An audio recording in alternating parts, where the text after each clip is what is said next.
আসসালামু আলাইকুম। এখন কথা বলবো যারা অ্যাসাইলাম বা প্রোটেকশন বা হিউম্যান রাইট মানে ক্লেম করেন, রিফিউজ হয়, অনেক সময় তারা সার্টিফাইড করে দিয়ে দেয়, যেটা বলে কোনো ধরনের মেরিট নাই, এটা বলে ক্লিয়ারলি আনফাউন্ডেড, মানে তখন একটা সার্টিফিকেশনের মতো তারা সার্টিফিকেটের মতো দিয়ে দেয় যে এইটাতে বলছে যে ordinary if protection on human rights claim is rejected, claimants will have right to appeal under section 82(1) of Nationality, Immigration and Asylum Act 2002. 2002 act অনুযায়ী যদি হিউম্যান রাইটস ক্লেম রিজেক্টেড হয় বা প্রোটেকশন ক্লেম রিজেক্টেড হয় তখন appeal right থাকে।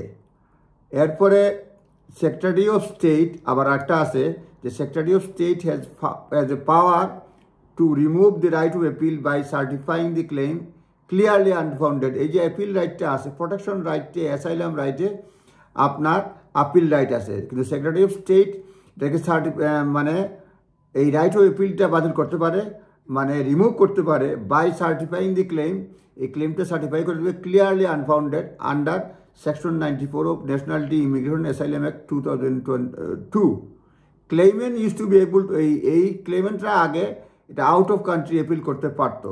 এখন following the enactment of Section 28 Nationality Border Act, out of country appeal are no longer available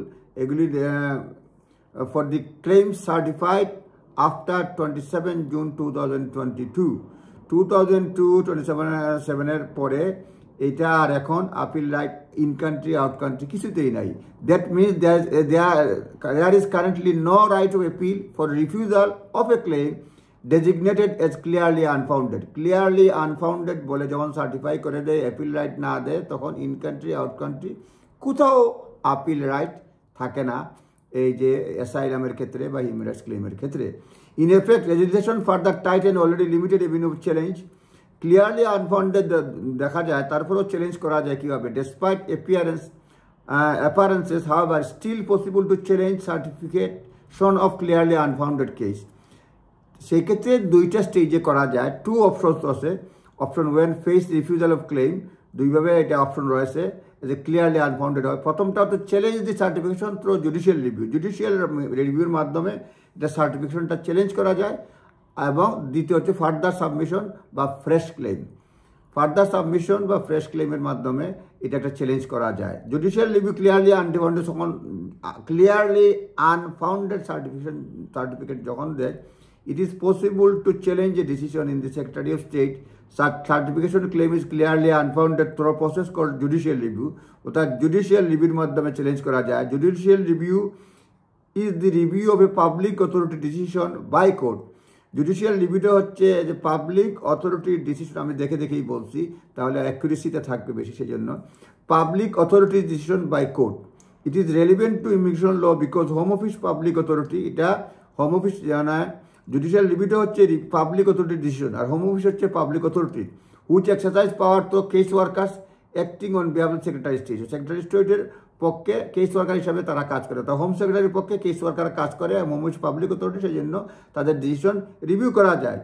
এবং judicial review তো মানে নর্মালি যখন করা হয়, এটা বিভিন্ন প্রসিজিওর রয়েছে, এটা নিয়ে আরেকদিন কথা বলবো। Judicial review ask whether decision should be overturn or procedural or legal ground। Judicial review ask করে ডিসিশনটা প্রসিডিউরাল কিংবা লিগ্যাল গ্রাউন্ডসে ওভারটার্ন করা সম্ভব, আস্ক মানে করার জন্য বলে আর কি। নট জুডিশিয়াল রিভিউতে বলে ডিসিশনটা ওভারটার্ন করার জন্য লিগ্যাল গ্রাউন্ডসে কিংবা প্রসিডিউরাল এরর, এই দুই গ্রাউন্ডসে, এগুলি লিগ্যাল গ্রাউন্ডসে বলা হয় যে তোমার ডিসিশনটা রং হয়েছে সেক্রেটারি অফ স্টেটের, সুতরাং এটা রিফিউজ করে, এটা মানে চেঞ্জ করে ওভারটার্ন করে দাও। তখন it does not ask whether decision was correct one of the fact of available decision. তারপরে হচ্ছে আপনার time limit for judicial review. Judicial review normally 3 মাস থাকে, কিন্তু application for judicial review strict time limit and should be submitted as soon as possible following the date of decision. Following date of decision এটা as soon as possible করতে হয়। Normal time limit for maximum 3 months for the date of decision. It is possible to apply permission to extend the time, but must be very good reason why 3 months limit has been missed. Normally 3 months judicial রিভিউর জন্য, তবে মানে maximum time decision থেকে, কিন্তু এটা permission কোনো ক্ষেত্রে একটু late হলে পরে এক্সটেন্ড করা যায় অ্যাপ্লাইয়ের মাধ্যমে। রিজন, ভ্যালিড রিজন থাকতে হবে, very good reason. Before commencing judicial রিভিউর পূর্বে অবশ্যই প্রি অ্যাকশন প্রোটোকল লেটার দিতে হয়। A letter to home office, the pre action letter will need to set out what parts of decision is being challenge and why, এবং কেন ডিসিশনটা challenge করা হচ্ছে এবং কোন পার্টটা চ্যালেঞ্জ করা হচ্ছে বলা হয়। এটা হোম অফিসকে রিভিউ ডিসিশন করা হয় এবং normally done within 14 days. It prompt home office to review decision normally 14 দিনের মধ্যে তারা ডিসিশন দেওয়ার চেষ্টা করে বলা হয়। যদি হোম অফিসের টাইম এখন চায় 3 মাস 4 মাস চায় বসে 14 দিনের মধ্যে নর্মালি উত্তর দেওয়ার কথা বলা হয়, নর্মালি দেওয়ার চেষ্টা করে home office. Pre-action protocol is a feature of civil law designed to help parties avoid court and therefore reduce cost by settling. এটা হচ্ছে প্রি-অ্যাকশন প্রোটোকলটা হচ্ছে কোর্টের সময় বাঁচানোর জন্য এবং পয়সা বাঁচানোর জন্য, অ্যাটলিস্ট বিষয়গুলো ন্যারো করার জন্য। ইস্যুস বিফোর ফর্মাল লিটিগেশন আসার পূর্বেই। Non compliance of the pre-action protocol is viewed poorly by জাজেস, মানে কমপ্লায়েন্স যদি ফলো না করা হয় জাজরা এটা ভালো চোখে দেখে না, কস্ট মানুষের অর্ডার দিয়ে দেয়। It is therefore important to seek legal advice to ensure compliance, এই জন্য লিগেল অ্যাডভাইস নেওয়া জরুরি, মানে যেটা এখন বললাম অবশ্যই জরুরি। Applying for permission and substantive hearing, মানে যদি হোম অফিস ডাজ নট যদি প্রি-অ্যাকশন লেটারে না মানে তাহলে next step to apply upper tribunal for permission to apply for judicial review of certification. Home office যদি প্রি-অ্যাকশন প্রোটোকলে উত্তর না দেয় তাহলে জুডিশিয়াল রিভিউ আবার ট্রাইব্যুনাল করতে হয়। এটাকে permission to apply for judicial review of certification, অর্থাৎ ওই যে প্রথমে সার্টিফিকেশন করছিল যেটা বলছিলাম তার এগেনস্টে। A judge of our tribunal will then decide whether to grant permission for judicial review.